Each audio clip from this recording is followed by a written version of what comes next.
I'm Lance Lasowski from the Buffalo News here in, well, if you could tell by the palm trees, Sunrise, Florida, where the Sabres are facing the Panthers on Tuesday night at 7 p.m. Of course, the last time these two teams played down in the Sunshine State, the implications were a tad different. Both were pushing for a playoff spot. The Sabres ended up losing a very tight game, while the Panthers went on to, of course, reach the Eastern Conference Finals. No morning skate for the Sabres today, but I am here to go over at least one storyline to keep an eye on, not only entering this game, but the Sabres game in Tampa Bay on Thursday, as well as Peyton Krebs. Of course, the Sabres acquired Krebs as part of the Jack Eichel trade a few years back. Played most of his time on the fourth line while breaking into the NHL. Not a whole lot of American Hockey League experience, not only before the Sabres brought him to Buffalo, but really the only time we saw him with the Amerks for any extended period was the playoff run in 2022. So now that Krebs is out of that fourth line role, he is centering Zach Benson and JJ Peterka, which leads the question that I think a lot of fans are asking: what took so long? One reason, of course, according to Don Granato at least, is that Krebs needed to develop a defensive foundation. A highly skilled player in the Western Hockey League, Krebs, of course, was known mostly for his playmaking, incredible vision, tenacity. There are several reasons why he ended up being a first-round draft pick.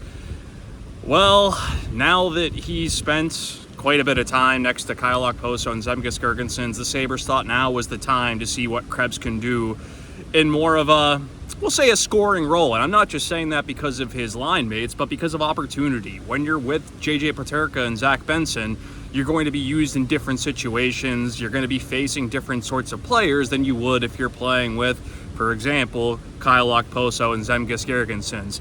And so far, the results have been extremely promising for Krebs since he moved up with Benson and Peterka at 5-on-5. According to Natural Stat Trick, that trio, while on the ice, the Sabres have approximately 60% of the shot attempts. They have approximately 60% of the expected goal share, which of course is shot quality. That goes to show you that trio, when they're out there for the Sabres, the team is controlling play offensively. They are testing the other goalie. Now, only 3 goals at 5-on-5 that group has been on the ice for since they've been united.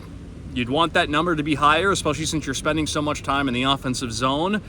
But hey, the chances have been there. The zone time has been there. If you look back at Sunday night when the Sabres defeated the Carolina Hurricanes in a shootout, the tying goal was a great example of what those three can do. Despite their age and relative lack of experience compared to most of their competition, they had a very smart shift to help the Sabres tie that game. Zach Benson, well, knowing that he's facing a man-to-man defense, not only does he get the puck deep, but he goes to the net to draw multiple defenders to him, which created room for not only Peyton Krebs to make the pass to Power, but for the Sabres defenseman to have the room to take that shot that he ended up using to score that tying goal.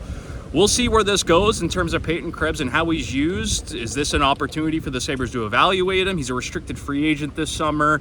Of course, just given where the team is at and the expectation that Kevin Adams is going to tweak this roster, Krebs is one of those young players that people are questioning, or wondering, I should say, if he's going to have a long-term future in Buffalo.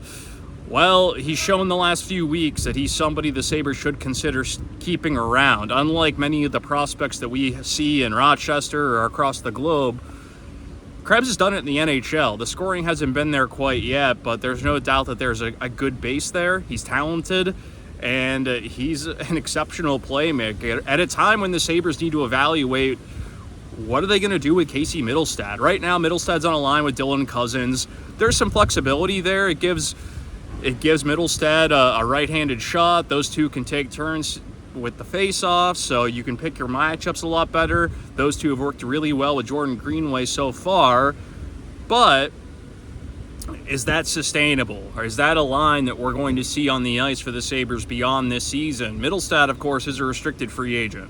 He is somebody that many teams are interested in acquiring because he's going to be cost controlled. It's going to be easier to retain him under the salary cap the next few years. Long-term extension will be needed at some point, but when you compare what he'll cost to somebody on the free agent market, Middlestead would be quite the bargain. And the Sabres, I'm sure, are aware that in terms of possible trade pieces, Middlestead might be the most valuable one they have. You know, in terms of players they may realistically be able to part ways with to build this roster to be able to contend not only in the regular season, but once they get to the playoffs. Krebs on the power play now. We'll see if he eventually adds penalty killing duties to his resume, but the simple fact that Don Granato trusted Krebs enough to elevate him to the power play speaks to where the player is at and how much trust that he's earned as this season has gone along on the ice in situations late in games where they're protecting a lead, trying to tie the game. You know, the ice time's been around 15 minutes as of late compared to around 10 minutes previously. It's an interesting development in a season where things haven't gone anywhere close to the Sabres' expectations, but as we go down the rest of the way, even if the Sabres are out of it and, you know, this is more about evaluating for the future, it's notable that a young player like Krebs, like JJ Peterka, and we can keep going down the list, that these guys are showing promise. It's important information for this front office to have as they decide how they're going to move forward with this roster and what's going to be needed. I'm Lance Lysowski in Sunrise, Florida. Tuesday night, Sabres-Panthers. I will be there. I will also be in Tampa on Thursday night. We are still 10 days away from the trade deadline. Plenty of storylines to watch. And, of course, Peyton Krebs is one of them. Thanks again.